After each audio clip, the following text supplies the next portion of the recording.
Good morning সকলকে।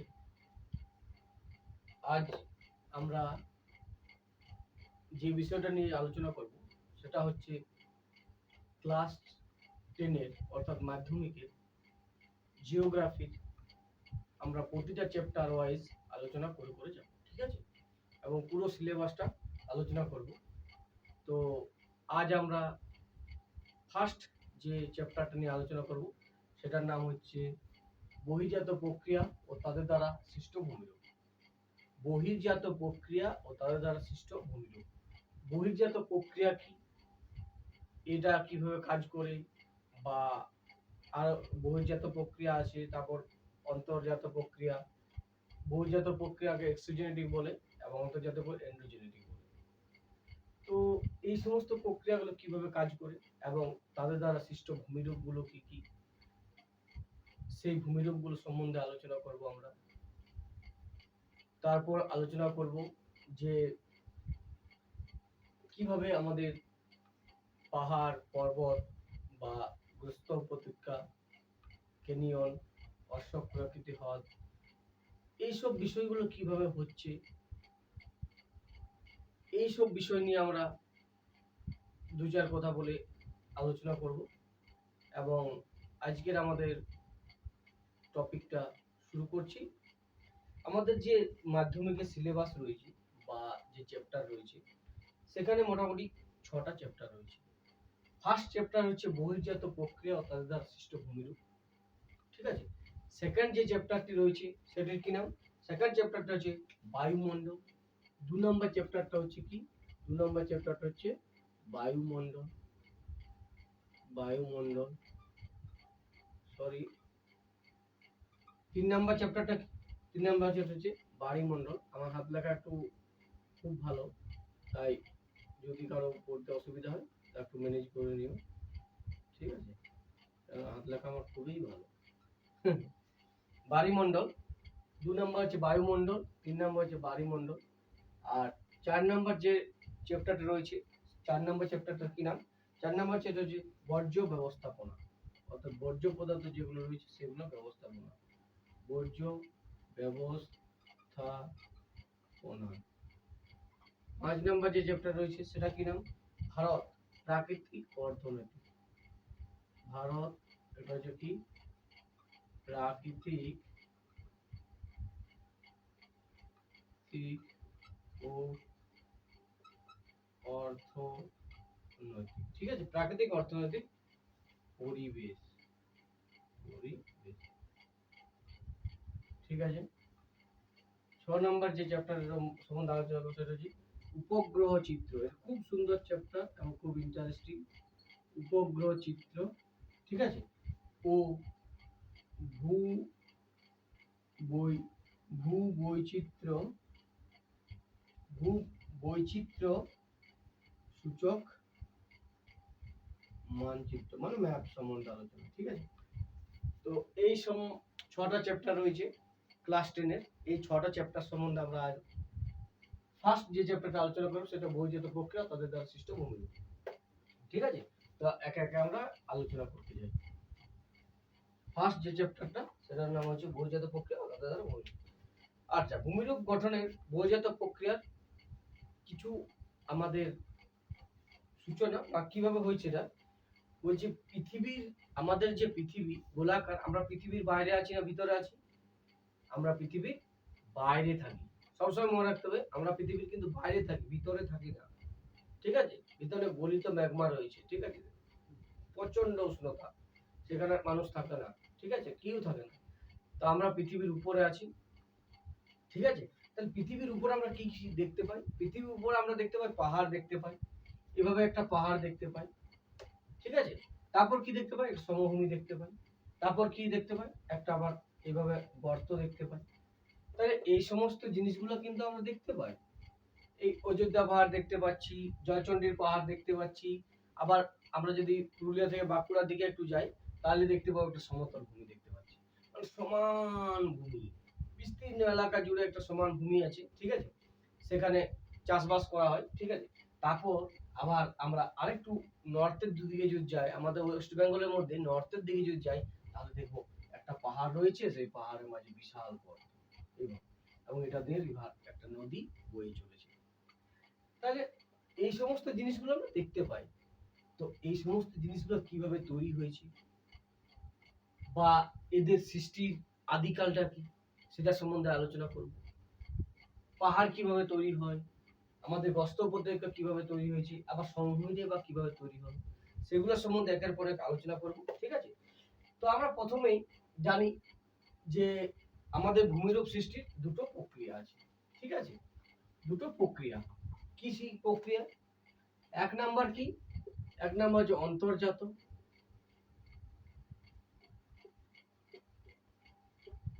এক number হচ্ছে অন্তর্জাত বা এন্ডোজেনেটিক, এন্ডোজেনেটিক। আর দু নাম্বার কি? দু নাম্বার হচ্ছে বহির্জাত, বহির্জাত বা এক্সোজেনেটিক, এক্সোজেনেটিক। ঠিক আছে? এন্ডোজেনেটিক মানে হচ্ছে অন্তর্জাত, এক্সোজেনেটিক মানে হচ্ছে বহির্জাত। এই দুটো প্রক্রিয়া মধ্যে কিভাবে কাজ করে আমরা প্রথমেই অন্তর্জাত অন্তর্জাত প্রক্রিয়া সম্বন্ধে জানবো, যে অন্তর্জাত প্রক্রিয়া আমাদের, ঠিক আছে, কিভাবে কাজ করে। অন্তর্জাত বা আভ্যন্তরীণ প্রক্রিয়া বলতে পারি। ঠিক আছে? তো কিভাবে এগুলো কাজ করে, তো আমরা অভ্যন্তরীণ প্রক্রিয়া, আচ্ছা অন্তর্জাতটা বইয়ের ভাষায় আমরা লিখি অভ্যন্তরীণ প্রক্রিয়া, এটাকে বলা হয় অভ্যন্তরীণ প্রক্রিয়া।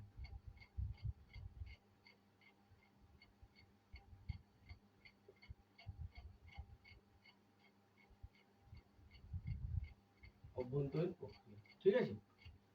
তো এই অভ্যন্তরীণ প্রক্রিয়াটা কি? আমাদের যে পৃথিবীর নিচে, অর্থাৎ আমাদের যে কেন্দ্রমণ্ডলের দিকে, সেখানে কি আছে? কিছু শিলাখণ্ড দেখতে পাই আমরা। যদি আমরা একটা জায়গাকে কাটি তাহলে কি দেখতে পাই? আমাদের যে পোল গুলো পুঁতা হয় বা একটা ব্রিজ কনস্ট্রাকশন করার জন্য অনেক সময় গর্ত করা হয় না, তা আমরা বিভিন্ন লেয়ার দেখতে পাই। ঠিক আছে? আবার অনেক জায়গায় বড় বড় চাটান বা ওই যে শিলাখণ্ডগুলো, ডাইকগুলো দেখতে পাই। তো সেগুলো দেখতে পাই।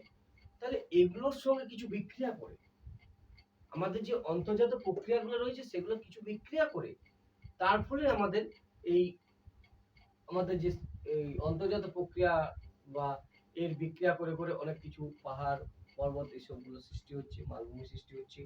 ঠিক আছে? এটাকে বলছি আমাদের অভ্যন্তরীণ প্রক্রিয়া বা অন্তর্জাত প্রক্রিয়া।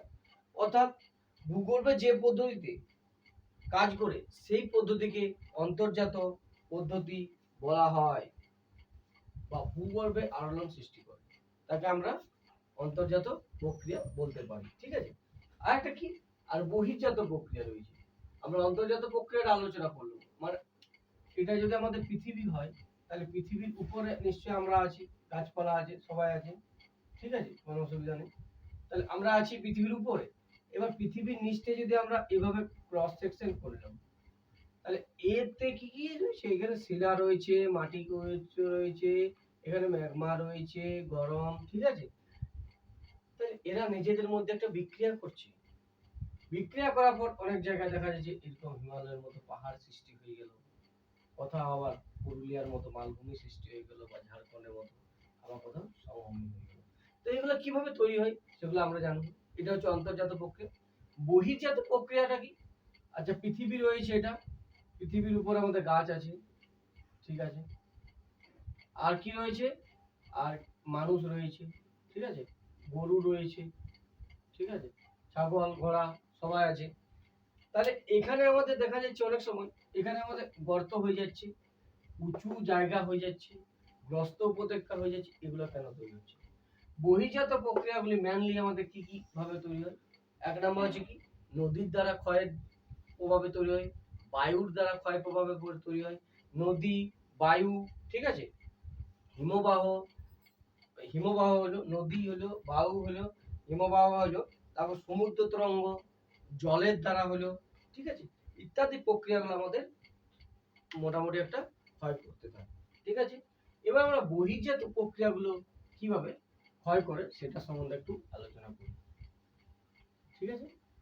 বহির্জাত প্রক্রিয়া, বহির্জাত শক্তি রয়েছে ঠিক আছে। বহির্জাত শক্তি, তার থেকে কি আছে, বহির্জাত প্রক্রিয়া।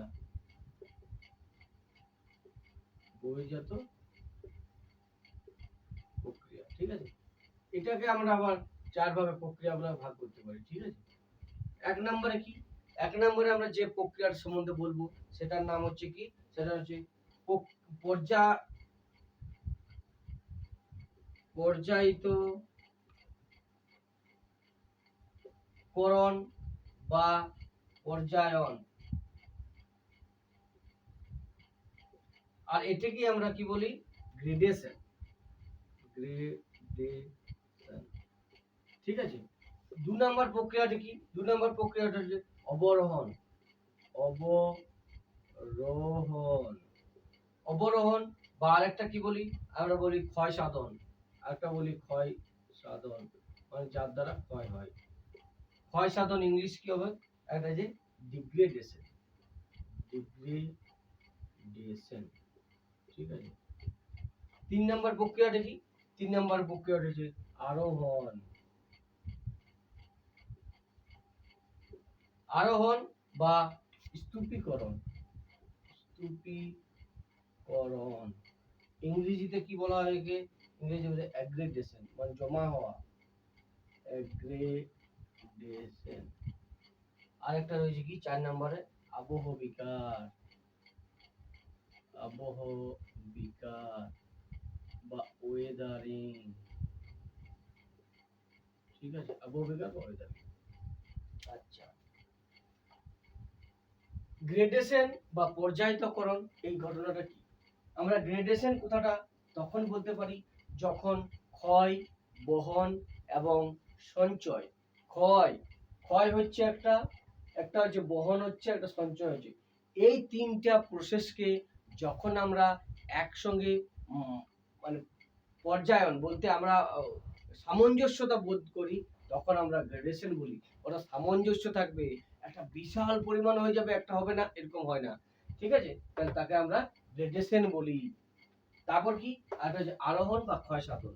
আরোহণ বা ক্ষয় সাধন ঘটনাটা কি, অবরোহণ বা ক্ষয় সাধন, ডিগ্রেডেশন বলছি, মানে ক্ষয়, যে পদ্ধতিতে ক্ষয়গুলো হয় আমাদের, নদীর দ্বারা ক্ষয় হচ্ছে, বায়ুর দ্বারা ক্ষয় হচ্ছে, এগুলো, ঠিক আছে, এগুলোকে আমরা ক্ষয় সাধন বলতে পারি। এটা হচ্ছে ক্ষয় সাধন। এগ্রেডেশন কি, এগ্রেডেশন স্তূপীকরণ, যে প্রসেসের মাধ্যমে আমাদের শিলাখণ্ড, ধুলো, বালি এগুলো কোনো একটা জায়গা থেকে উড়ে গিয়ে বা প্রবাহিত হয়ে গিয়ে আলাদা জায়গায় জমা হয় এবং স্তূপ তৈরি করে, ঠিক আছে, তাকে আমরা এগ্রেডেশন বলতে পারি।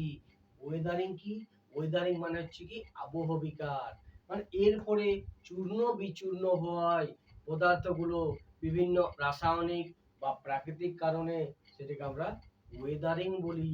তাহলে আমরা এখন বুঝতে পারলাম গ্রেডেশন কাকে বলে, ডিগ্রেডেশন কাকে বলে, অ্যাগ্রেডেশন কাকে বলে, ওয়েদারিং কাকে বলে। গ্রেডেশন কি বললাম, গ্রেডেশন বললাম ক্ষয় হচ্ছে একটা, এটা হচ্ছে সঞ্চয় হচ্ছে একটা, আর একটা কি হচ্ছে, আর এটা হচ্ছে পরিবহন হচ্ছে। তাহলে এই তিনটা প্রসেস যাতে খাপছাড়া বা পর্যায়িত না হয়ে আলাদাভাবে হলো, সেটা যাতে রক্ষা করে, তার জন্য আমরা গ্রেডেশনের কাজ দেখি বা পর্যায়িতকরণ বা পর্যায়ন। আর কি অবরোহণ বা ক্ষয় সাধন, এর দ্বারা শুধুমাত্র ক্ষয় হয়। আচ্ছা, গ্রেডেশন মানে কি, এদের স্তূপীকরণ বা আরোহণ হয়। আর ওয়েদারিং কি, ওয়েদারিংটা হচ্ছে জমা করা। এবার ওয়েদারিংটা আমরা কয়েকটা পদ্ধতি দেখছি। ওয়েদারিংটা হচ্ছে তিনটা ভাবে হয়, এটা হচ্ছে যান্ত্রিক, যান্ত্রিক আবহবিকার। আর এটা কি, এটা হচ্ছে রাসায়নিক। আর এটা কি, এই যান্ত্রিক এবং রাসায়নিক দুটো মিলিয়ে একটা হয়, ঠিক আছে, সেটা হচ্ছে জৈব রাসায়নিক। জৈব রাসায়নিক প্রক্রিয়া, জৈব রাসায়নিক আবহবিকার, ঠিক আছে, মানে কি না, বায়োলজিক্যাল কিছু প্রসেস আছে। রাসায়নিক আবহবিকার কি, রাসায়নিক আবহবিকারে দুটো কেমিক্যালি রিঅ্যাকশন হবে, তার ফলে একটা নতুন প্রোডাক্ট তৈরি হবে। এই চুনের সঙ্গে বিক্রিয়া করে রাসায়নিক আবহবিকার হয়। যান্ত্রিক আবহবিকার কি, মানে এই শিলাখণ্ডটা রয়েছে, সেই শিলাখণ্ডটা পেঁয়াজের খোসার মধ্যে ছেড়ে গেল অতিরিক্ত টেম্পারেচার। আমরা আবহবিকারের চ্যাপ্টারে দেখবো কিভাবে হচ্ছে না হচ্ছে, ঠিক আছে, সেটা যান্ত্রিক আবহবিকার। রাসায়নিক আবহবিক বিক্রিয়া করবে দুটো পদার্থ একসঙ্গে, ঠিক আছে। জৈব কি, এখানে একটা শিলাখণ্ড আছে, এতেও এর ভিতরে একটা গাছ হবে, তাহলে কি হবে, এর যে শাখা, এই যে মূলটা রয়েছে সেটা ভিতর দিকে যাবে, তার ফলে কি হবে, তার ফলে এখানে ক্ষয় করবে, ঠিক আছে, এবং এটা ফেটে যাবে, এদিকে ফেটে গেল ওইদিকে ফেটে গেল, তাহলে এখানে চিড় হয়ে যাবে, তাহলে এটা হচ্ছে জৈব রাসায়নিক, এই গাছটার মধ্যে হচ্ছে, ঠিক আছে। আর রাসায়নিক আবহবিকার, যান্ত্রিক যান্ত্রিক আবহবিকার যেমন আরেকটা হচ্ছে, এখানে শিলাখণ্ড আছে, এখানে জল জমে গেল, ঠিক আছে, এবার জল জমে যে বরফ হয়ে গেল, আয়তনে বেড়ে গেল, তাহলে এটা ফেটে দিল, এটা হচ্ছে যান্ত্রিক বা জৈব রাসায়নিক আবহবিকার, ঠিক আছে।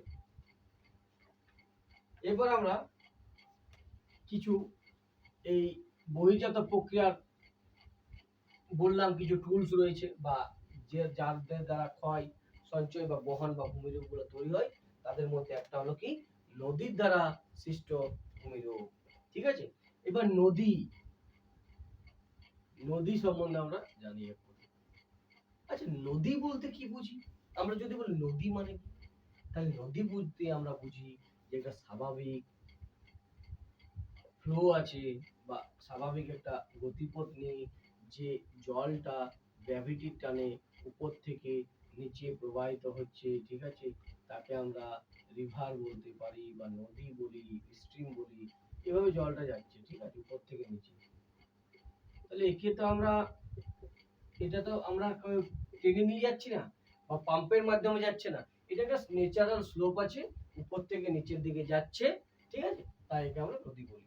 নদী সাধারণত আমাদের একটা নির্দিষ্ট বিস্তৃতি থাকবে, ঠিক আছে, এ কিছুটা জল প্রবাহিত করবে, ফ্লো করবে, ঠিক আছে, এর মোটামুটি উপর থেকে নিচে যাবে, এটা ন্যাচারাল হবে, এটাকে আমরা সাধারণত নদী বলি। নেচার মানে স্বাভাবিক একটা পথ নিয়ে চলতে শুরু করবে, উপর থেকে নিচে যাবে অলওয়েজ। কিন্তু জলের ধর্ম হচ্ছে উপর থেকে নিচে যাওয়া, নিচ থেকে উপর কোনোদিন যায় না, জলের ধর্ম হচ্ছে উপর থেকে নিচে যাওয়া, ঠিক আছে। এটা হচ্ছে নদীর কাজ। এরপর হচ্ছে কি, এবার নদী কাকে বলে আমরা দেখলাম, নদী আরেকটা টার্ম আছে কি, নদী অববাহিকা, নদী অববাহিকা,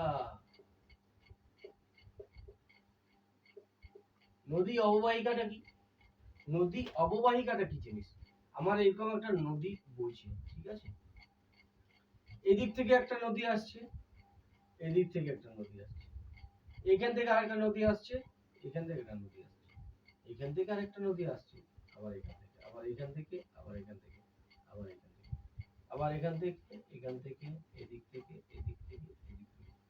তাহলে কি ঘটনা ঘটছে আমার, এই যে নদী, এইখান থেকে এই দিকটা পুরোটার কিন্তু জল এই রিভারটা আমাদের বয়ে নিয়ে চলেছে, ঠিক আছে, কোনো অসুবিধা আছে নেই।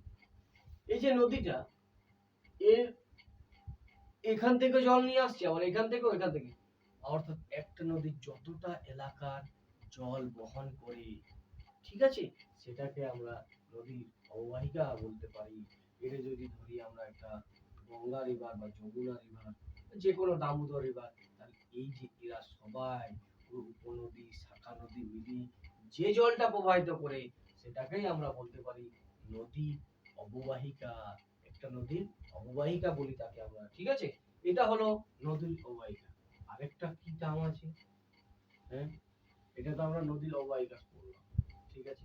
এরপর আমরা একটা পড়বো জল বিভাজিকা, নদী জল বিভাজিকা।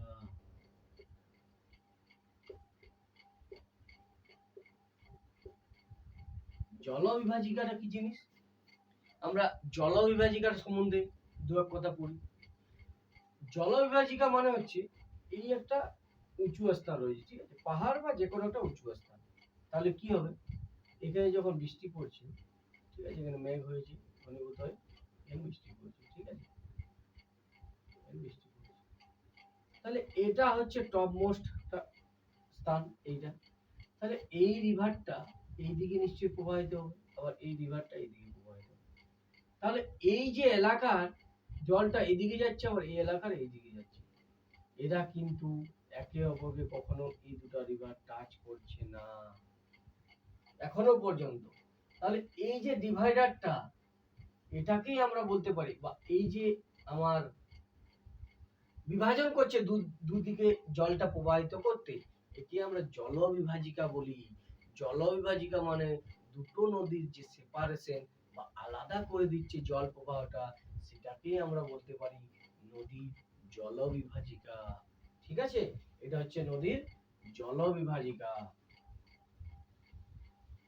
আমরা যদি আমাদের রাস্তাতে বা যে দুদিকে দুটো ঢালু জায়গা রয়েছে, ঠিক আছে, দুদিকে দুটো ঢালু আছে, তাহলে আমাদের উঠোনে বা আগনা যেটা বলি আমরা, বা যে রাস্তা রয়েছে সেই রাস্তাতে দেখা যাবে কি কিছু বাড়ির জল এদিকে যাচ্ছে, আবার কিছু বাড়ির জল এদিকে যাচ্ছে। তাহলে কিছু একটা পয়েন্ট আছে যে পয়েন্টে ওদের বাড়ির জলটা এদিকে যাচ্ছে না, আবার এদিকে যাচ্ছে। তাহলে সেই যে পয়েন্টটা, সেটাকে আমরা কিন্তু জলবিভাজিকা বা ডিভাইডার বা বিভাজন করছে, তাই ওকে নদীর জলবিভাজিকা বলি। ঠিক আছে, এটা হচ্ছে জলবিভাজিকা। নেক্সট কি আমরা আলোচনা করব, এবার একটা স্বাভাবিক নদী কেমন হয়। ঠিক আছে, আচ্ছা, এখানে যদি আমরা একটা ছবি আঁকি মোটামুটি এইভাবে,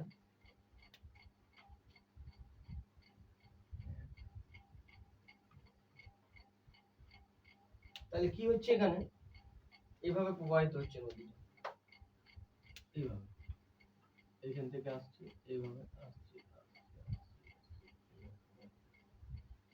ঠিক আছে, এইভাবে নদীটা মোটামুটি একটা প্রবাহিত হচ্ছে।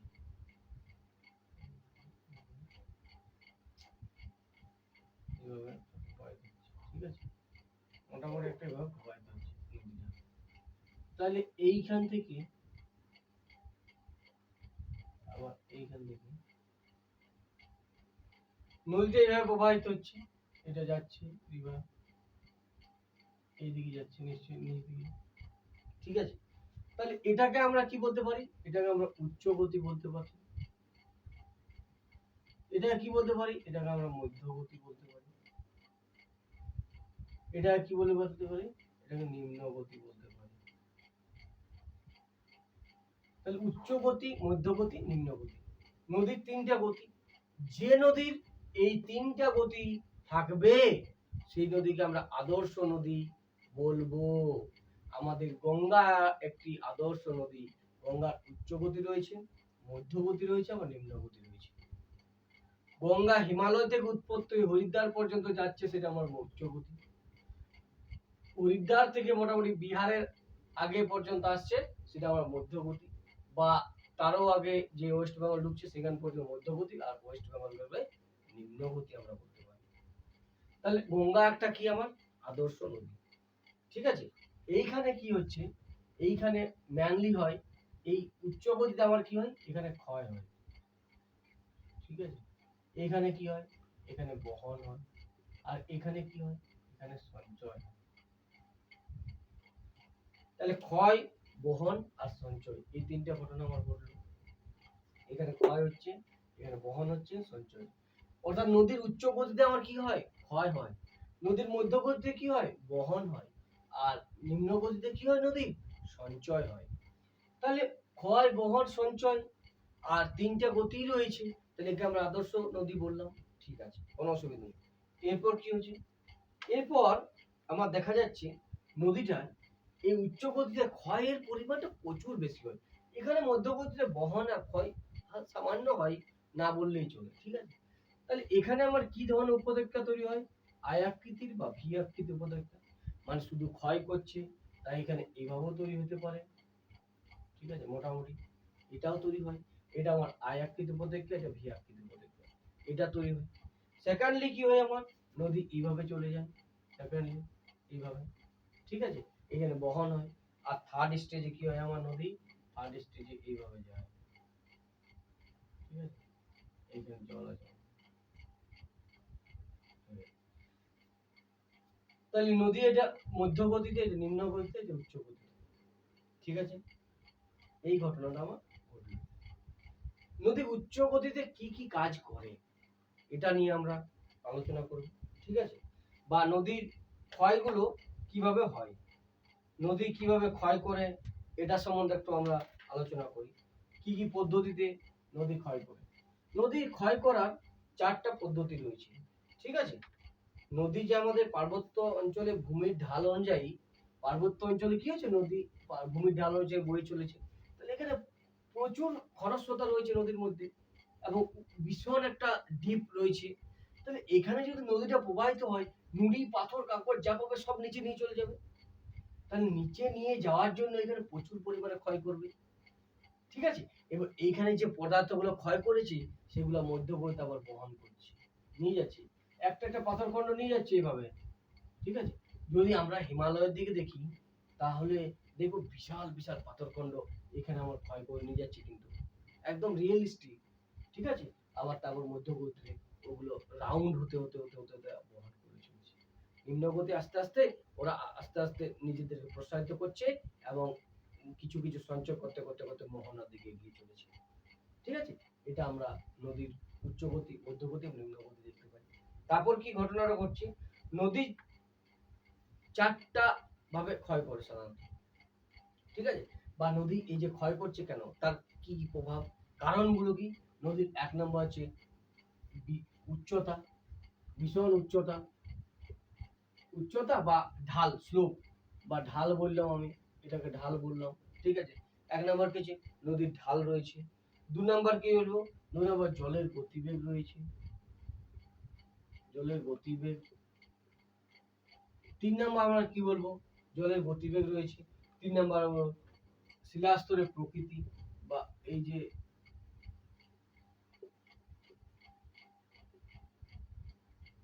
শিলা স্তর, শিলাখণ্ড, শিলাখণ্ড বলতে পাথর কাঁকড় নলি বালি এগুলার প্রকৃতি, সেগুলা মানে সলিড মানে কঠিন আর না নরম শিলা দিয়ে তৈরি, এইটা বাকি কোনো নাই। শিলার প্রকৃতি বলতে, জলের গতিবেগ বলতে যে জলটা কত স্পিডে যাচ্ছে। ঠিক আছে, প্রবাহের জলের স্পিডটা কত। আর ঢাল বলতে এখানে ঢালটা কেমন আছে, মানে খাড়া ঢাল আছে নাকি এইভাবে রয়েছে। এইভাবে থাকলে নিশ্চয়ই ক্ষয়টা হবেই না, তাহলে এইভাবে খাড়া ঢাল থাকছে উপরে, তাই নিশ্চয় হচ্ছে এটা। আর একটা কি রয়েছে, নদীর মধ্যে প্রবাহিত পদার্থ আয়তন ও মানে গতিবেগ, প্রবাহিত যে পদার্থগুলো প্রবাহিত হচ্ছে সেগুলোর গতিবেগ কেমন হচ্ছে এবং আকৃতিটা কিরকম হচ্ছে, এইটা বিশেষে নদী ক্ষয় করছে। ঠিক আছে, এবার নদী কি কি পদ্ধতিতে ক্ষয় করছে, সেই পদ্ধতিগুলো কি কি। ফার্স্টে যেটা রয়েছে সেটা হচ্ছে জলপ্রবাহের ক্ষয়।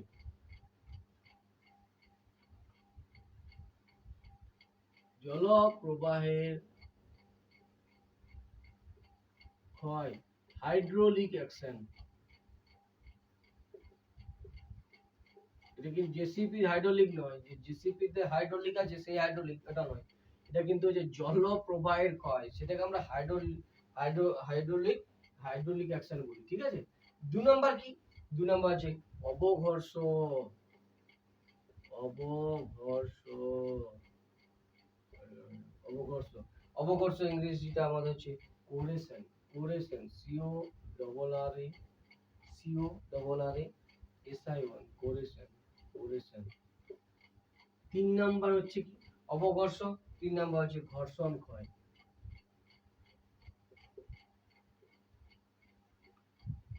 ঘর্ষণের ক্ষয়টা corrosion, attrition, A T T R I T I O N, attrition. আর চার নাম্বার হচ্ছে সলিউশন, সলিউশন বা এটাকে আর কি বলতে পারি, সলিউশন, সলিউশনে বলবো দমন ক্ষয়, যেটা আমাদের দমন ক্ষয়।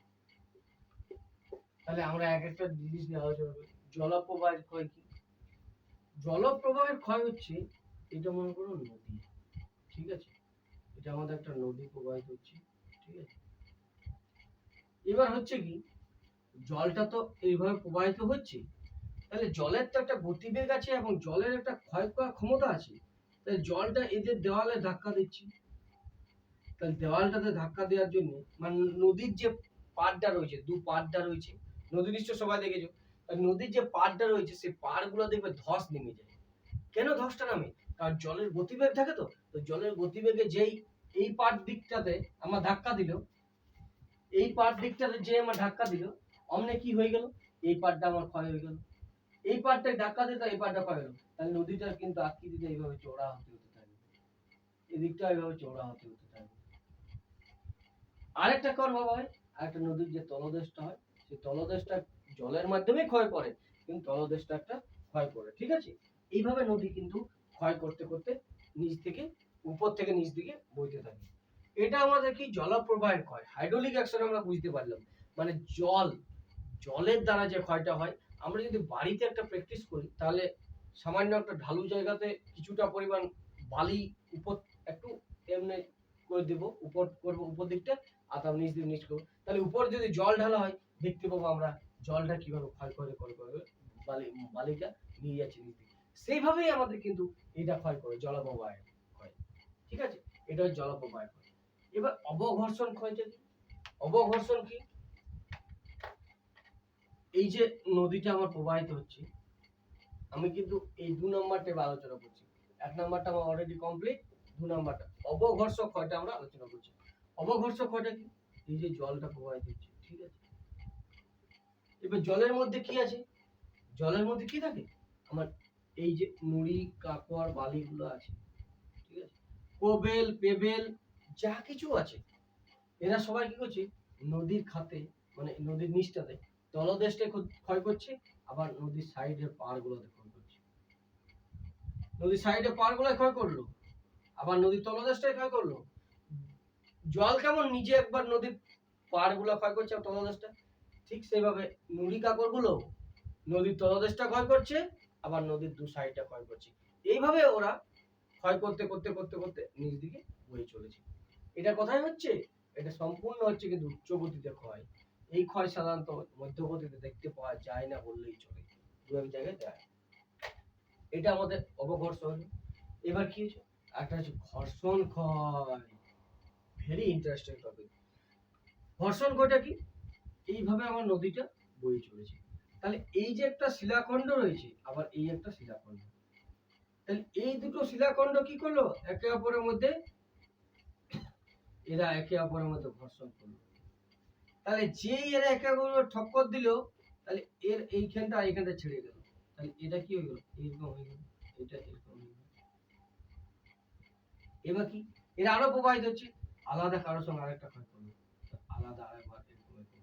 এইভাবে এরা ক্ষয় করতে করতে করতে নিচের দিকে প্রবাহিত হয়। এটাকে আমরা কি বলি? ঘর্ষণ ভয় বলি, বা অ্যাট্রিশন বলি। আর কি হয়েছে? সলিউশন বা দ্রবণ ক্ষয়। এটা কিভাবে হয়? মনে করো জলটা যাচ্ছে, জলটা নদীতে যাচ্ছে, ঠিক আছে, জলটা নদীতে প্রবাহিত হচ্ছে, ঠিক আছে, এইভাবে জলটা যাচ্ছে নদীতে। তাই জলের সঙ্গে কিছু কিছু নুড়ি, কিছু কিছু পদার্থ থাকে যা রাসায়নিক বিক্রিয়া করে, মানে চুন জাতীয় পদার্থ, লবণ, এরা জলের সঙ্গে মিশে যায়। আমরা লবণটা যদি গ্লাস দিয়ে গুলে দিই, তাহলে লবণটা খুঁজে পাওয়া যায় না, গ্লাসের সঙ্গে মিশে যায়। কিন্তু অতিরিক্ত যদি লবণ দিয়ে দিই, তাহলে সেটা সম্পৃক্ত দবন হওয়ার পর অতি সম্পৃক্ত দবন হয়ে গিয়ে কিছুটা পড়ে থাকে। এটা আমরা প্র্যাকটিক্যালি ঘরে দেখতে পারি। তাহলে কি হয়েছে? দ্রবণটা জলের সঙ্গে মিশে মিশে নিচ দিকে প্রবাহিত হবে। তাহলে এটা এক ধরনের আমাদের, এবং এই যে প্রবাহিত হচ্ছে, তাহলে এরাও কিন্তু জলের সঙ্গে বিক্রিয়া করে একটা কিছু কিছু পার্টিকেলস আছে চুন জাতীয়, বা এরা মনে করো এই শিলাখণ্ডটা চুন জাতীয় বা আলাদা কিছু একটা পার্টিকেল, জলের সঙ্গে চুনটা বিক্রিয়া করে পড়ে, বা আমাদের যে বাড়িতে রং করার জন্য যে চুন আনা হয়, সেই চুনটা যদি আমরা কড়াইতে দিই এবং জল দিই, ঠান্ডা জল, তাহলে বুদবুদ বুদবুদ করে কাটতে থাকে আমার বুদবুদগুলো, ঠিক আছে, এবং খুব গরম হয়ে যায়। তাহলে সেইভাবেই এর সঙ্গে এটা বিক্রিয়া করলো এবং এটা ক্ষয় করলো, এবার প্রবাহিত হলো। তাহলে এটা আমাদের কি? সলিউশন বা দ্রবণ ক্ষয়। তাহলে আমরা চারটা ক্ষয় দেখলাম। জলপ্রবাহের ক্ষয়, মানে জল নদীর দুপার এবং নিচটার ক্ষয় করে বয়ে চলেছে। অবঘর্ষক ক্ষয় কি বা কোরেশনটা কি? পাথর খণ্ডগুলো যখন নদীর তলদেশ এবং সাইড গুলো করে অবঘর্ষক হয়। ঘর্ষণ ক্ষয়টা কি? দুটো শিলাখণ্ড যখন একে অপরের সঙ্গে ঘর্ষণ করে ক্ষয় করে, সেটাকে আমরা বলবো ঘর্ষণ ক্ষয়। আর সলিউশন দমন কি? যখন কিছু পদার্থ আছে যারা জলের সঙ্গে বিক্রিয়া করে এবং এই নিচটা বা জলের যে পদার্থগুলো রয়েছে নদীর মধ্যে, এই পাথরখণ্ড বা নুড়ি পাথর রয়েছে, সেগুলোর সঙ্গে দ্রবীভূত হয় এবং ক্ষয় করে সেটা প্রবাহিত হয়। এটাকে আমরা ক্ষয়গুলো ভাগ করলাম, ঠিক আছে। এবার বহনটা কি? তাহলে নদী বহনটা কিভাবে হয় সেটাকেও আমরা আলোচনা করব। এটা হচ্ছে ক্ষয়। ক্ষয় কিভাবে হচ্ছে, সেই ক্ষয়ের প্রক্রিয়াগুলো। এবার বহন,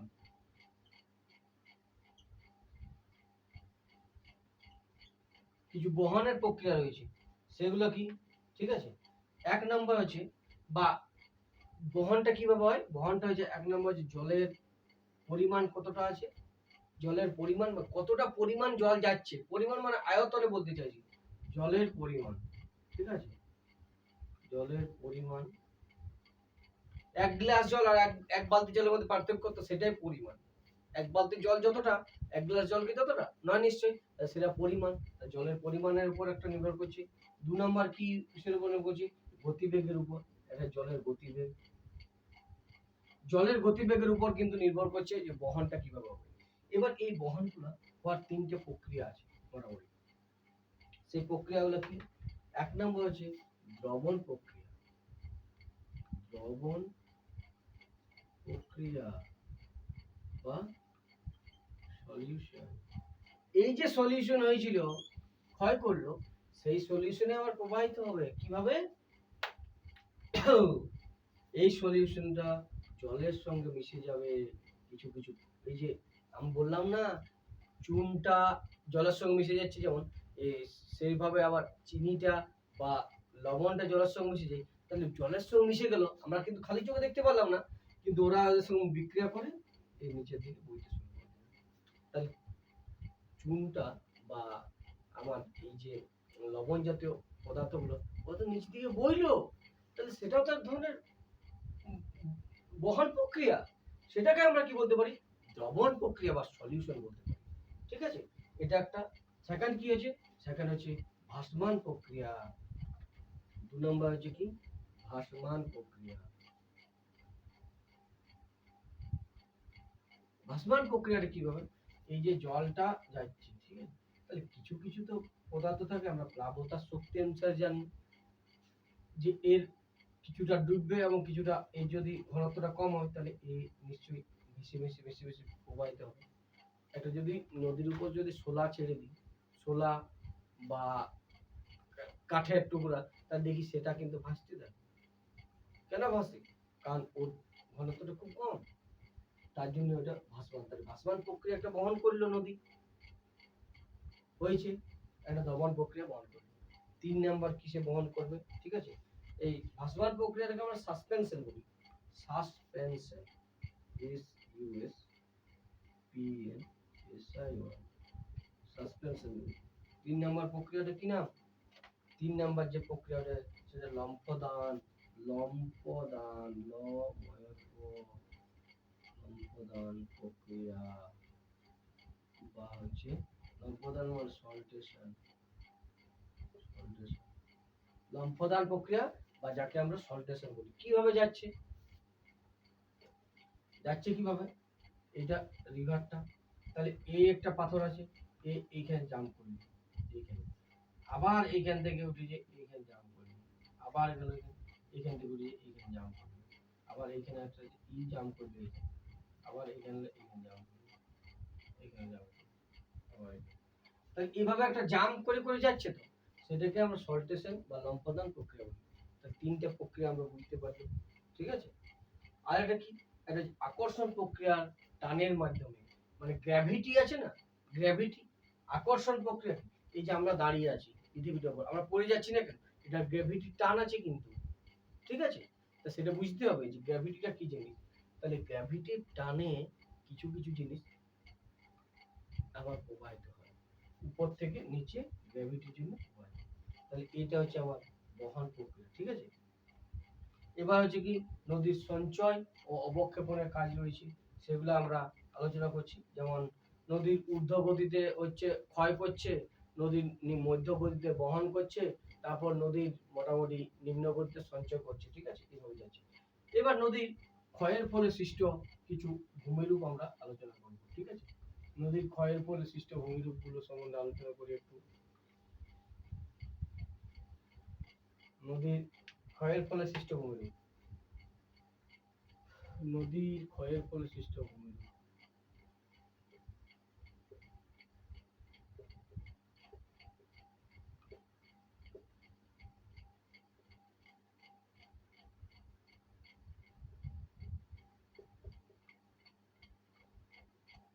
এক নাম্বার কি, এক নাম্বার ভি বা আয়াকৃতির উপত্যকা।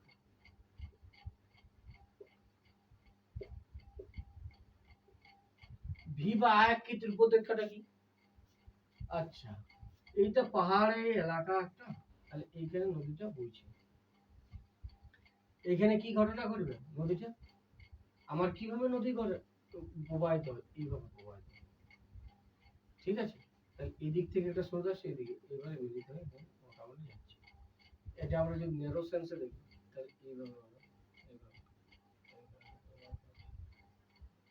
তাহলে এদের মাঝ বরাবর একটা ভ্যালি করে যাচ্ছে। ঠিক আছে, তাহলে এই যে ভ্যালিটা, তাহলে নদীর উচ্চগতিতে কি কাজ করছে? নদীর উচ্চগতিতে মেন কাজ হচ্ছে নিম্নক্ষয় করা। যে নিম্নক্ষয় করলো, তাহলে অমনে নদী একটা আয়াকৃতির উপত্যকা তৈরি করে ফেললো। এই আয়াকৃতির উপত্যকা তৈরি করলো যেমন, ঠিক আছে, আয়াকৃতি উপত্যকা, সেইটা দিয়ে নদী প্রবাহিত হয়ে চলেছে। এই আয়াকৃতি উপত্যকাটা কিছুদিন পর এই দিকটা একটু ক্ষয় করে ফেললো। ঠিক আছে, মোটামুটি এইরকম জায়গায়, আর এই দিকটাও ক্ষয় করলো। তাহলে এটা কি হয়ে গেল? আয়াকৃতিটা ভি আকৃতি উপত্যকা হলো তো। তাহলে আয়াকৃতির বা ভি আকৃতি উপত্যকা কোথায় হচ্ছে? নদীর ক্ষয়ের ফলে উচ্চগতি তৈরি হচ্ছে। এটা দু লাইন লিখলে হলো, নদীর উচ্চ গতিতে নিম্নক্ষয় বেশি হয়, তাই নদী কি করে? তাই নদী আয়াকৃতির উপত্যকা তৈরি করে। কিছুদিন পর আবহবিকার বা আবার জলের বেগ বাড়ার জন্য নদী পার্শ্বক্ষয় করে ফেলে, তখন আমার আয়াকৃতি উপত্যকাটা ভি আকৃতি উপত্যকায় পরিণত হয়। ঠিক আছে, এই দুটো লাইন লিখে নেব। এটা হচ্ছে আয়াকৃতি বা ভি আকৃতির উপত্যকা। এবার কি আরেকটা কি হচ্ছে? আরেকটা হচ্ছে ইন্টারলকিং স্পান বা শৃঙ্খলিত আবদ্ধ শৈলশিরা। আবদ্ধ শৈলশিরা বলি, আবদ্ধ শৈলশিরা। এইটা বুঝতে গেলে আমাদের ফার্স্ট বুঝতে হবে, আমরা যদি হাতটা এইভাবে নিই, দুটো মুঠো করলাম, এবার একটা খাঁজের সঙ্গে আরেকটা খাঁজ যদি আমরা এইভাবে নিলাম, দুটো মুঠো করলাম, ঠিক আছে, একটা খাঁজ, এই একটা খাঁজ, এই একটা খাঁজ, এই একটা খাঁজ, আর এদিকে একটা খাঁজ, একটা খাঁজ, একটা খাঁজ, তাহলে এই খাঁজগুলো একটা অপরের সঙ্গে জয়েন করলাম। এবার এরকম যদি সোজা তাকায়, তাহলে দেখতে পাবো এই খাঁজটা দেখতে পাচ্ছি, কিন্তু এই খাঁজটা দেখতে পাচ্ছি না। তাহলে সেটাই হচ্ছে আমার আবদ্ধ শৈলশিরা। মানে আমি যখন এই দিক থেকে তাকাবো, তখন ওই পরেরটা কিছু দেখতে পাবো না, মনে হবে ওটা আমার বন্ধ হয়ে গেছে, তাই ওকে আমরা বলি আবদ্ধ শৈলশিরা। এইভাবে হচ্ছে ঘটনাটা তৈরি। এইভাবে হলো একটা, আবার একটা এইভাবে হলো, একটা এইভাবে হলো, আবার একটা এইভাবে হলো। ঠিক আছে, তাহলে নদীটা কোথায় প্রবাহিত হচ্ছে? নদীটা এখানে প্রবাহিত হচ্ছে। আলাদা কালার নেই, নদীটা এখানে প্রবাহিত হচ্ছে, এইভাবে এইভাবে এইভাবে প্রবাহিত হচ্ছে। নদীটা কিন্তু প্রবাহিত হচ্ছে। তাহলে আমি যদি এদিক থেকে তাকাই, তাহলে কি এদিক থেকে যখন তাকাচ্ছি, এদিক থেকে, তখন কি নদীটা আমরা দেখতে পাচ্ছি? এটাই কিন্তু বাধা দিয়েছে কে? এইখান থেকে যখন তাকাচ্ছি, তখন এ বাধা দিয়েছে কে? আবার এখান থেকে তাকাবো, তখন এই বাধা দিবে। তাহলে এটাকে আমরা কি বলতে পারি? এটাকে আবদ্ধ শৈলশিরা, আবদ্ধ শৈলশিরা বা ইন্টারলকিং স্পার।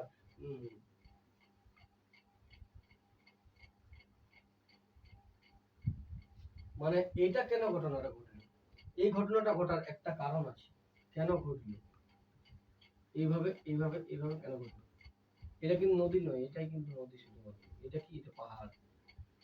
তাহলে নদীর এই ঘেনটা, এইটা এইটা রয়েছে কঠিন শিলা, এটাও রয়েছে কঠিন শিলা, আবার এটা রয়েছে নরম শিলা, এটাও রয়েছে কঠিন শিলা, আবার এটাও রয়েছে কঠিন শিলা।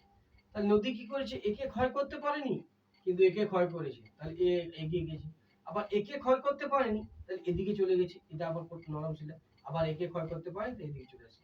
তাহলে নদীটা কি হলো? এইভাবে গেল, এইভাবে গেল, এইভাবে গেল। কারণ কি? এটা কঠিন এবং নরম শিলা দিয়ে তৈরি হওয়ার জন্য এই ধরনের মোটামুটি আবদ্ধ শিলাগুলো তৈরি হয়। এবার কি 3 নাম্বার হচ্ছে কি? 3 নাম্বার হচ্ছে গিরিখাত। 3 নাম্বার হচ্ছে গিরিখাত। গিরিখাত। গিরিখাতটা কাকে বলবো? আমরা যে আয়াকৃতির উপত্যকা বা ভি আকৃতির উপত্যকা দেখেছি, সেই আয়াকৃতির উপত্যকা যখন ন্যারো হয়ে নিচ দিকে চলে যায়, তখনই আমার সেটা হচ্ছে গিরিখাত। এইভাবে যখন হয়, তখন তাকে আমরা গিরিখাত বলতে পারি। ঠিক আছে, একে আমরা গিরিখাত বলি। আমরা কি বলি, এটা হচ্ছে গিরিখাত। ঠিক আছে, গিরিখাত কোথায় সব থেকে বেশি বড় আছে? নদী কালীগণ্ডক নদীর কালীগণ্ডকী গিরিখাত হচ্ছে বিশ্বের গভীরতম গিরিখাত। কালীগণ্ডক নদীর কালীগণ্ডক হচ্ছে গণ্ডকী হচ্ছে বিশ্বের গভীরতম গিরিখাত। এবার কেনিয়নটা কি? কেনিয়নটা হচ্ছে এই যে গিরিখাত হলো, এবার গিরিখাতটা যখন আরো নেরো হয়ে যায় তখন তাকে আমরা ক্যানিয়ন বলতে পারি। কলোরাডো নদীর গ্র্যান্ড ক্যানিয়ন হচ্ছে পৃথিবীর সব থেকে গভীরতম ক্যানিয়ন। কলোরাডো নদীর গ্র্যান্ড ক্যানিয়ন হচ্ছে পৃথিবীর গভীরতম ক্যানিয়ন। এটাকে আমরা কি বলতে পারি? এটাকে বলি ক্যানিয়ন। ঠিক আছে, ক্যানিয়ন হলো। ঠিক আছে, নেক্সট হচ্ছে কি খরস্রোত বা র্যাপিড। আরেকটা হচ্ছে আমাদের কি র্যাপিড। র্যাপিড মানে খরস্রোত, মানে সিঁড়ির মতো দেখতে, অনেক ধাপ ধাপ ধাপ ধাপ এরকম। এটা কিভাবে তৈরি হয়? এইভাবে তৈরি হয়। এই ধাপটা মোটামুটি এই জন্য তৈরি হয় যে কেন তৈরি হয়? ধাপটা এই যে একটা রয়েছে শিলা, আরেকটা রয়েছে শিলা, আরেকটা রয়েছে শিলা, আরেকটা রয়েছে শিলা। ঠিক আছে, তাহলে এরা কি করলো? এটা হচ্ছে কি, এটা হচ্ছে নরম শিলা, এটা হচ্ছে কি নরম শিলা, এটা হচ্ছে কি কঠিন শিলা। তাহলে এ হচ্ছে কঠিন শিলা, তাহলে নদীটা এভাবে প্রবাহিত হচ্ছে, একে ক্ষয় করে দিল, আবার একে ক্ষয় করতে পারলো, আবার একে ক্ষয় করে দিল, কিন্তু আবার একে ক্ষয় করতে পারলো। তাহলে কি হলো? একটা ধাপের মাধ্যমে যাচ্ছে না এইভাবে। তাহলে এটার জন্যই তো আমরা র্যাপিড বা খরস্রোত বলি। কঠিন শিলা আর নরম শিলা যখন হরাইজন্টালি একটা উপর আরেকটা উপর থাকে, তখন নরম শিলাকে আমাদের নদী বেশি ক্ষয় করতে পারে কঠিন শিলার তুলনায়। তাই আমার র্যাপিড বা খরস্রোত নদী তৈরি হয়। শিলা বলতে আমরা পাথরগুলোকে বোঝাচ্ছি। ঠিক আছে, যেগুলো নদী প্রবাহিত হতে গেলে সেগুলোকে আমরা বলতে পারি খরস্রোত। এবার কি একটা 6 নম্বর হচ্ছে কি জলপ্রপাত। জলপ্রপাতটা আরেকটা কি ধরনের জিনিস? এখানেও কিন্তু এইভাবে এইভাবে এইভাবে এইভাবে রয়েছে। ঠিক আছে, তাহলে এরা কি ঘটনাটা ঘটাচ্ছে? এখানে হয়েছে কি, এইটা হচ্ছে কঠিন শিলা, এই হচ্ছে কঠিন শিলা, এই হচ্ছে কঠিন শিলা, আবার নরম শিলা। তাহলে নদীর জলটা এভাবে প্রবাহিত হয়ে নিচে পড়ে গেল, এটা পড়ে গেল। তাহলে নদীর জলটা যখন পড়ছে, ই হচ্ছে কি, ই হচ্ছে কঠিন শিলা। তাহলে নদীর জলটা এইভাবে এখানে একটু বেশি ক্ষয় করে, এই ছিটকা জলটাতে আবার এখানে একটু বেশি ক্ষয় করে, কারণ নরম, এই নরম শিলা। আর এইগুলো সব হচ্ছে কঠিন শিলা, এটা কঠিন শিলা, কঠিন কঠিন কঠিন। এটা হচ্ছে নরম নরম, আর এটা নরম। তাই নরম শিলাগুলোকে বেশি ক্ষয় করতে পারছে আর কঠিন শিলাকে পাচ্ছে না। এইভাবে উপর থেকে জলটা যখন নিচে নামছে তখন তো আমরা জলপ্রপাত বলছি। কিন্তু কিন্তু আবার এই জলটা এখানে নামলো, এখানে উঠবে, এখানে উঠে গেল। তাহলে এইভাবে ফিরছে। তাহলে এইখানটা একটা আমার এরকম একটা গর্তের মতো তৈরি হয়। কেমন গর্তটা হয়? এইভাবে। কারণ কি জলটা এদিকে আলো আর জলটা আলো এদিকে, তাহলে একে ক্ষয় করছে। তাহলে এই জিনিসটাকে আমরা কি বলতে পারি? এটা প্লাঞ্জ পুল বলি। এটাকে আমরা প্লাঞ্জ পুল বলতে পারি। আর এটাকে আমরা কি বলি? এটাকে জলপ্রপাত বলি।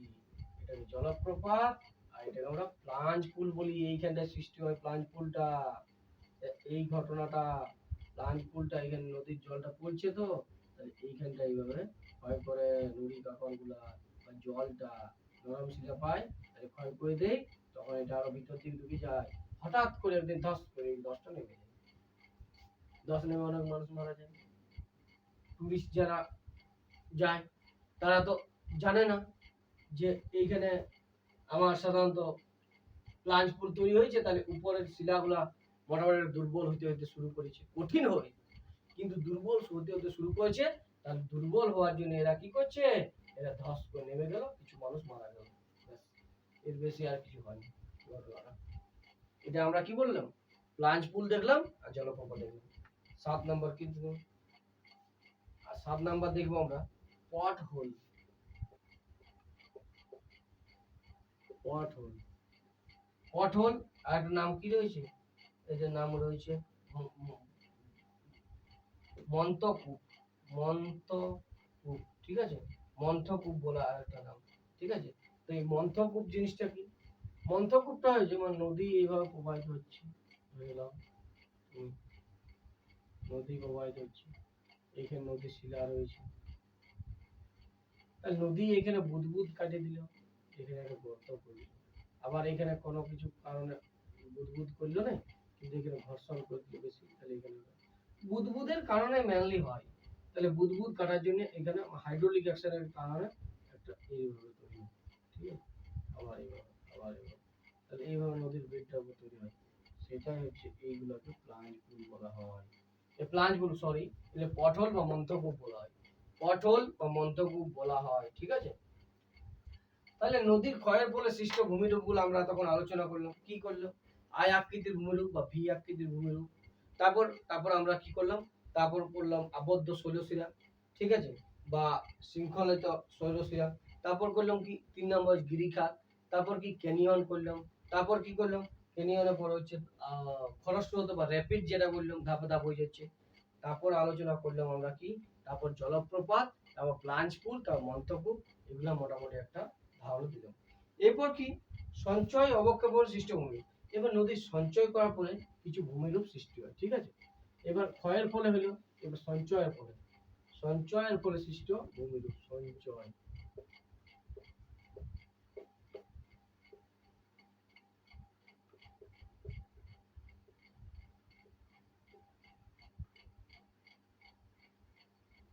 সঞ্চয়ের ফলে সৃষ্ট ভূমিরূপ গুলো কি কি, হ্যাঁ, এগুলো হচ্ছে পলল বেজুনি, হচ্ছে একটা, এক নম্বর হচ্ছে পলল বেজুনি, মানে হাত পাকা যেটা দেখি না, এইভাবে তৈরি হয়, এইভাবে, এইভাবে নদীতে এইভাবে আইলো, এইভাবে গেল, তাহলে এইটা গোটাটা একটা হাত পাকার মতো তৈরি হয়ে গেল, এটাকে আমরা পলল বেজুনি বলতে পারি, ঠিক আছে। মানে হঠাৎ কমে যাওয়া নদীর বহন ক্ষমতা, যখন হঠাৎ নদীর বহন ক্ষমতা কমে গেল, তখন কি করবে, যে মাল ম্যাটেরিয়ালস গুলো সেগুলো আমার এখানে ডিপোজিট করবে, উচ্চ গতি ক্ষয় করলে নদী বহন করছে, তাহলে এইখানে গতিবেগ একটা আছে যাতে বহন করার, এখানে কি হচ্ছে নিম্ন গতিতে পুরো সমতল ভূমি, সমতল ভূমি হওয়ার জন্য কি হলো, এখানে নদীর জলটা গড়াতে পারছে না, তাহলে এর দুপাশে বা মোহনাতে গিয়ে পড়ে পুরো বেজনিটা এই পলিটা ছেড়ে দিল, পলিটা যেই ছেড়ে দিল অমনি এখানে সঞ্চয় হয়ে গেল এবং এখানে একটা হাত পাকার মতো বা পলল বেজনি বা বদ্বীপ সৃষ্টি হয়ে গেল, এটাই হচ্ছে কথা, ঠিক আছে। নদীর এই যে জলের গতিবেগটা হঠাৎ করে কমে গেল এবং নদী এই পলিটা ছেড়ে দিল, তারপরে কি হলো, স্রোতের বেগ কমে যায়, এই অবস্থায় নদী পথে পলি, কাঁকর, নুড়ি, বালি প্রভৃতি শঙ্কুর আকারে সঞ্চিত হয়, ঠিক আছে, ওখানে তাকে পলি শঙ্কু।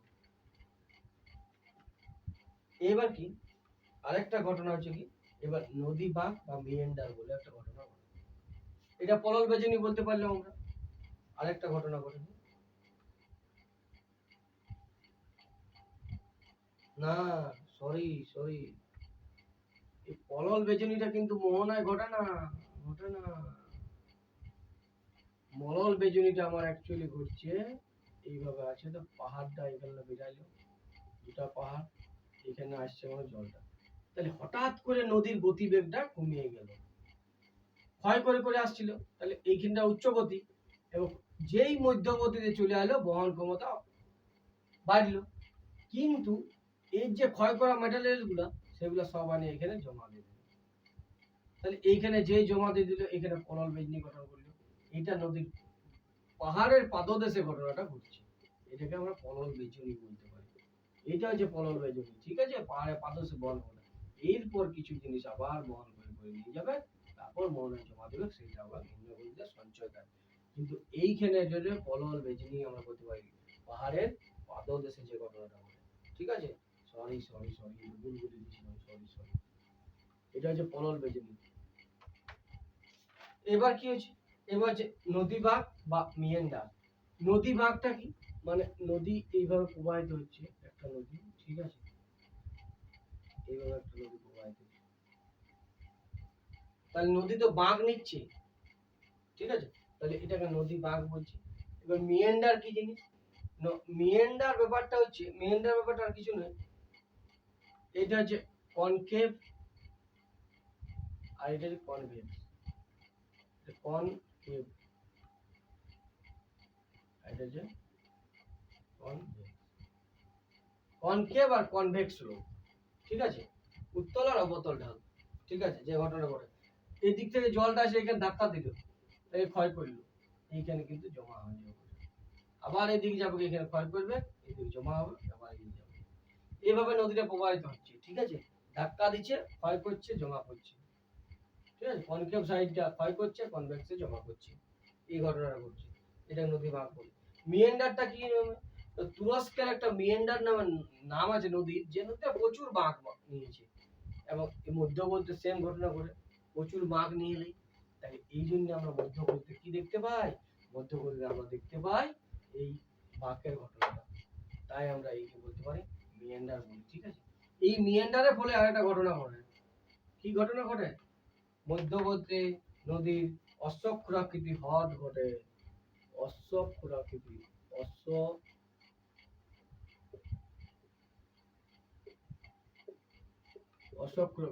অশ্বক্ষুরাকৃতি হ্রদ, ঠিক আছে, এটা কিভাবে ঘটনা ঘটে? এটা হচ্ছে কি, নদীটা মনে করো ফার্স্টে এইভাবে প্রবাহিত হচ্ছে, ঠিক আছে, তারপর কি ঘটলো, নদীটা এইভাবে যেতে যেতে এইভাবে, ঠিক আছে, এবার বাঁক নিচ্ছে কিন্তু এটা, কারণ এখানটা ক্ষয় করছে, ঠিক আছে, বাঁক নিল, তারপর কি ঘটনাটা ঘটে, তারপর নদীটা কিন্তু এইভাবে যায়, এইভাবে চলে যায়, এইভাবে যায়, এটা হলো একটা ঘটনা। তারপর কি ঘটনা ঘটবে, তারপর নদীটা এইভাবে চলে গেল, এইভাবে চলে গেল, এইভাবে চলে গেল, ঠিক আছে, তাহলে এই যে একটা বাঁক নিল অশ্বক্ষুরের মতো, এইটা আবার কি এইখানে ছিড়িয়ে দিল, এইভাবে হইলো, এবং এই অশ্বক্ষুরের তাহলে এটা ঘোড়ার খুরের মতো লাগছে দেখতে, ঘোড়ার খুরের মতো লাগার জন্য একে অশ্বক্ষুরাকৃতি হ্রদ বলা হয়, কারণ এখানে জল থাকে, ঠিক আছে, এই অশ্বক্ষুরাকৃতি হ্রদ আমাদের দামোদর নদীতে বা গঙ্গা নদী দেখতে পাওয়া যায়, গঙ্গা নদীতে, এটা আমার পূর্বস্থলী বর্ধমানে যেখানে রয়েছে সেখানে এটা দেখতে পাওয়া যায়। আমরা নেটে সার্চ করি পূর্বস্থলী লিখি, ঠিক আছে, গুগল ম্যাপে গেলাম, ডাইরেক্ট গুগল ম্যাপে লিখলাম পূর্বস্থলী, ঠিক আছে, তাহলে এই অশ্বক্ষুরাকৃতি হ্রদটা একদম ডিটেল, একদম এইরকম দেখতে পাওয়া যাবে, ঠিক আছে, এটা হচ্ছে অশ্বকৃতি হ্রদ, এখানে সঞ্চয় হচ্ছিল, এখানে সঞ্চয় হচ্ছে, আবার এটা ভেঙে দিল, এবার কি প্লাবন ভূমিটা, প্লাবন ভূমিটা হচ্ছে নদীটা এভাবে প্রবাহিত হচ্ছে, নদী, ঠিক আছে, এটা একদম স্লোপ নেই, তাই নদী কি করছে, এর বহন ক্ষমতাটা কমিয়ে গেছে, একদম বহন করতে পারছে না নিম্ন গতিতে, তাহলে কি করে নদী এই সাইড বরাবর একটা জমা করতে শুরু করে দেয়, তাহলে এই যে জমা করছে, এটা এই যে জমা করছে, এই ঘটনাটা, এই যে এই সাইডে একটা জমা করে দিল, আবার এই সাইডে জমা করে দিল, এরকেই আমরা বলতে পারি প্লাবন ভূমি, ঠিক আছে, আর একে কি বলছি আমরা, প্লাবন ভূমি, প্লাবন ভূমি। প্লাবন ভূমিটা আমার যদি সুন্দরবনের দিকে যায়, তাহলে দেখবো নদীটা কিন্তু উপরে রয়েছে, আবার মানুষজনের ঘর বাড়িগুলো সব নিচে হয়ে গেছে, এই জন্য সুন্দরবনের দিকে প্রচুর পরিমাণে বন্যায় ক্ষতিগ্রস্ত হয় লোকগুলো, সব বাড়িঘর ডুবে যায়, কারণ কি, ওদের নদী এখন উপরে হয়ে গেছে, কারণ নদীর দু সাইডে পাড় দিয়ে দিয়েছে, এবার নদীর দু সাইডে পাড় দেওয়ার জন্য ও যেই নদী প্রবাহিত হচ্ছে, অমনি নদীর দু সাইড দিয়ে আমার সেডিমেন্ট গুলো বা নুড়ি গুলো জমা করছে, তাহলে নদী আস্তে আস্তে উঁচু হতে হতেই চলেছে, এবার কি হলো, এবার জোয়ারের জল ঢুকে গেল বা সাইক্লোন চলে এলো একটা, তাহলে অতিরিক্ত জল হয়ে গেল, জলটা সব নিচের দিকে পড়ে গেল, কিন্তু নদীতে আর জলটা আসতে পারছে না, সেই আস্তে আস্তে আস্তে আস্তে করে সমুদ্রে যাবে, আলাদা হবে, এই ঘটনাটাই ঘটছে, ঠিক আছে। তারপর কি, এটা হচ্ছে প্লাবন ভূমি, আবার কি হচ্ছে, একটা স্বাভাবিক বাঁধ,